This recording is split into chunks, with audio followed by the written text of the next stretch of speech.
chibai le vekule ole hei Margareti le Isaka te an mu an nuam thin hle maya chibai le vekule ole Margareti le Isaka te hi tuntrum chu in thir hau vele teang ichuan an video te kan en pa in comment te kan enanga kan share tlang don ani engtin nge comment an don ti te miril ru hrisel engzat nge om aril ru hrisel lo engzat nge om ti te kha heng comment zanga chuanga tang hianin mu tur om don ani ni pani hian en ton tlak view maya mizo in ngai zon dan thiam lo tak tena kan en ton thei tura tan tiang hian chop choinan ron om ka ti maya chowang chuan muan nuama an mani en hi chuan an ha dam thlak thina chowang chuan in ngai zong thin te le lai ngai zong le tur te poina in ngai zon dan te kan thiam theina tur te in kher dan te po kan thiam theina tur te po in heng te hi atangkai viu in ke chuan ka ria ole an mel mu hi nuam shim boka in clear hau te ang ole tuna hian ai katana kha in hai tur he siame ka siamania tan kha tan wai dan zirme ka ni tan wai dan ha ni zirme ka hei hi tanakha ni alian barma tanakha ania thiam khop maya chwa tona hian chang tu pa kha chang tu noin tanakha angai sakronia avan cha me chana ko ko dang this is the best sunscreen go Margareti hi aom na hmuna zir hian ain siam rem thiam view zel maya helai tak mai te hi angai sanom zual na ni te point ka ria ani ti hian hei tuna po abial pa thian pa hi ti hian an du thiam khopa ama hi heng te hian ain ti za om zual zel ati lo thei lawani ole ti khan en point comment hi kan enanga karon chiarang rem sangi comment na hi tiang hi ni Margareti van nei zia hi tiangang mi paril ru thalu tu katong hi Isaka po avan nei tiangang me chedom le ril ru tha felbok ninang angalangam ahun le hmuna in siam rem thiam atong hi a khai khom nan an van nei ve ni in tong tur an in tong ani ti in ril ru hrisel takinaron comment ani hei YouTube en khakani wangin fakna kha om le thina ti chuan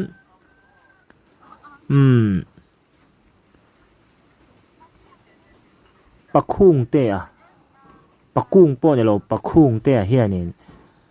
mi fans po hi kani ngai lo ma se nang ni pani tan hian in fans ni ka du lutuk aron tia hei adu dun hle ani mi pa point mo tian khop phian tui puan in video hi David khiang te comment na chu hei hi relationship dik tak chu ni in lai chi na hi mi pani te in mangai na chau hi ni lova chungkwa sa khwa ko shan khwa ramle nam thlenga in lai chi na tha siam thei khopa mi pani te in mangai na le in lai chi na thlen tu in ni hi avaro puita kem ka dream zong nang mani a hian ka moni aron ti bokani moi khop mai comment na angai nom hloma ti chuan mistress spicy noodles hai khai common love comment na hi Isaka le Margareti chiaratan ka hlane ron tia kan chiar sakange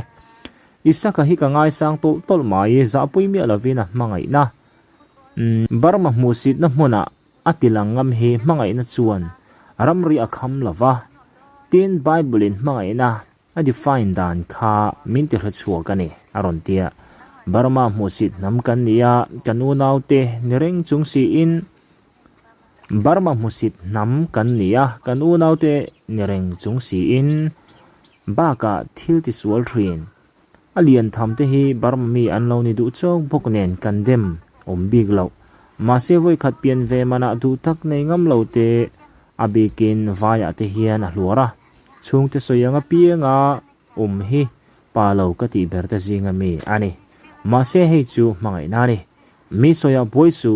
Margareti po ama to ka nula chelo le za puyo mi lo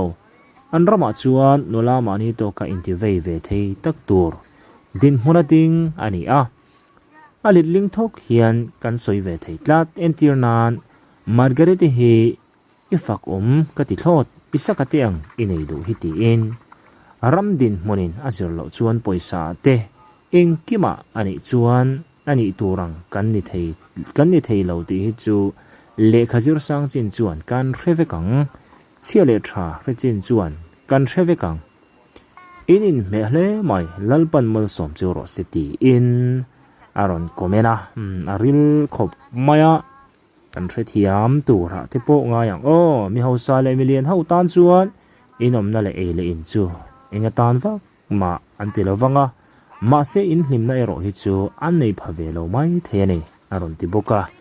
kima komen na po hi hei amoi hle mai chuan hei spelling mistake te atin khom zeu zeu voi khat in en lok lo ron chiar pop kani wang ta point aki lo de to pon ka lo la theye min o thiam do nia ma moi hian in ka hnuk ati ultlat ke chu mani le lo nei angkal sana khilai hmuna an hun ton anga an hlim mel ka mu khian karil ru khoi tlatani an khovel hi asang bik an khovel hi asang bik te angkati Miss Margareti ithil ti hi Miss dik tak te ti dan tu renga ni in thian za hau in fakom thlo te aron ti boka di khop mai ni chen chuan in ti hian nukte lo ul puya ni chu mo Sandu, yeah.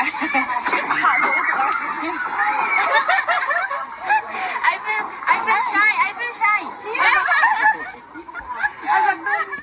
mizo nula le model in la chelo le in la no de ho tan chuan Anvan entawn tlak thil thiam lo le khelo ni te hin ti theina nan manga aza thlak zo karon tia nia kong le lama chuan hei hi dik na chen po me kan mizo model te an na thok lai mo ti mayang na tiang ang han mu tur hi awang reng viawa nal lo lau reng anga han lan te po hi thil tul ber po ni lo fo kanom na hmuna zera in siam rem thiam ni hi apoi mo ber zo ka chu ani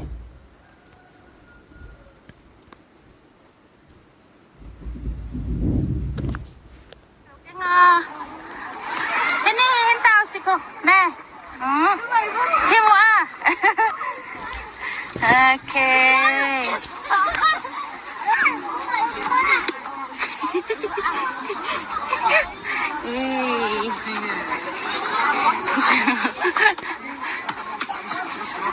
an thil ti he en tuina hian anin support tun ti hi chiang ma heng te hi an ton tak na ani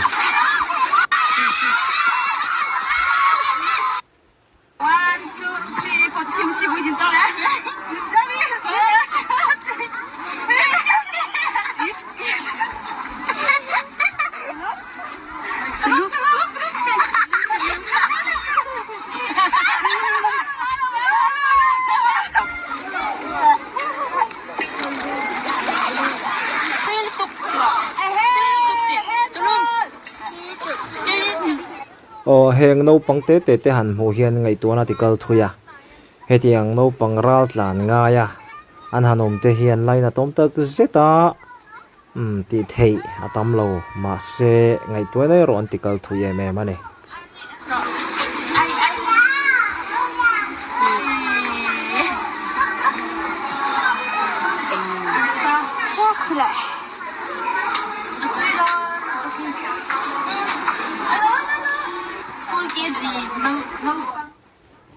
sukzo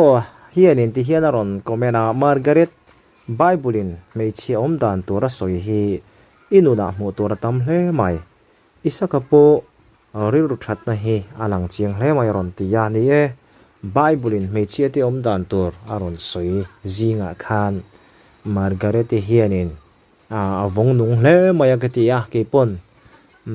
anun hi amoi em maya then khat pe chuan in Margareti chuan lim te en tir ten ron tia adik na chen po ma mu hi anu ma ha dam thak em thin mai ni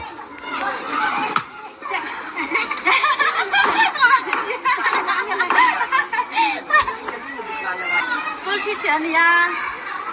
anh mà mi nè sắm tiêu khá anh mà mi sắm tui đó lứt tục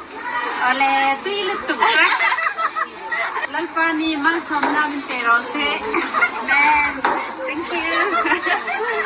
anh nè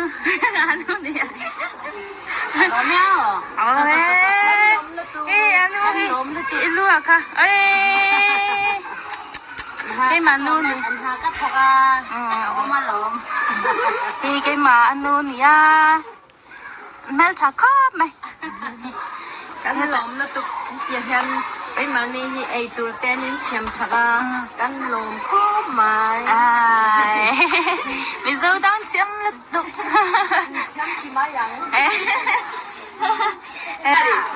khi ngay từ đây apu non từ tham tu apu non từ đây sipi o tihin Margareti te hianin helai kem velami hi Eitur te an siamsaka an leya sa te hi tiang chun no pang te thleng hianin Anva hlui zo maya an khosak te tlemin a lo zia deuh boka hetianga in phal tak mai an mi le sa te ta na an che chuak thin te hi an fakum ka ti tak zet an ru a tha a entawn tlak khop maya Margareti pa hi pastor khani in ka ria a pastor no pani po an tin khop maya an mi le sa te tan po thamon puyom tak tur an nei ti kha chiang viawani chuan hei fakla lo om sel maya ama ro chu ti hian ka ri ek man te po khani ve zela lo hre thiam sam mai ula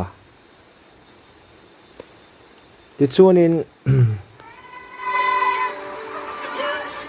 no pang te hian an ngai na em maya no pangina an ngai na to te chu meril ru hrisel lo mi sul tak hi anom ngai lo nen ti thina adi khop mai chon hei nu le pa te mangaya choi moi thiam em lai te po hi kan mi zo me chia te poina kan en ton tur khanen ka ria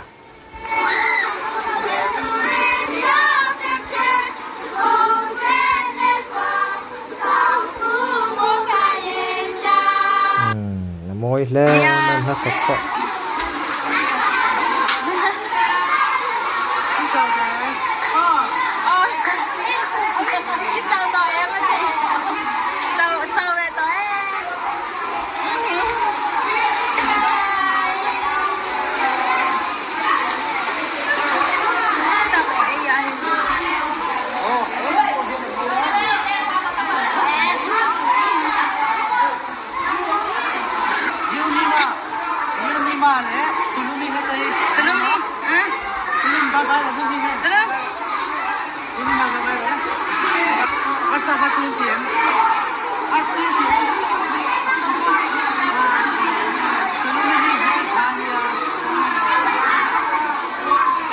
no pang ho pon lom hle ni han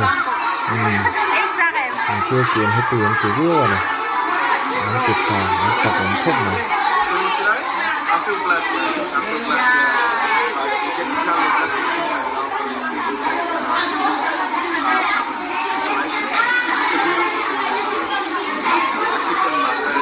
Just to see a smile on your face. Money can't buy that, right?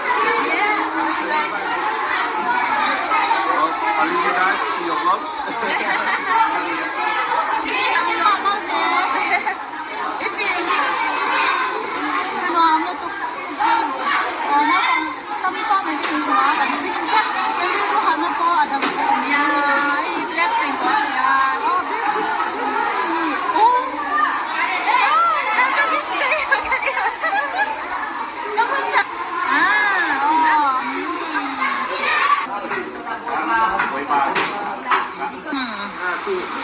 đó rồi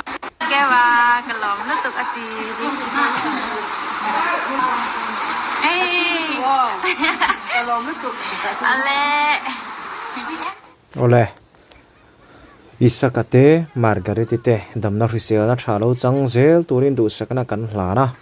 pathian tri mi tak kan nia pathian hruai tlak mal som tlakin malam pan zel ola mal som na tam tak polo dong zel tur khanin du sakna kan hlan chewa in video te mo nuama ha damna le a khovel ma chon chak om tur khop te po in min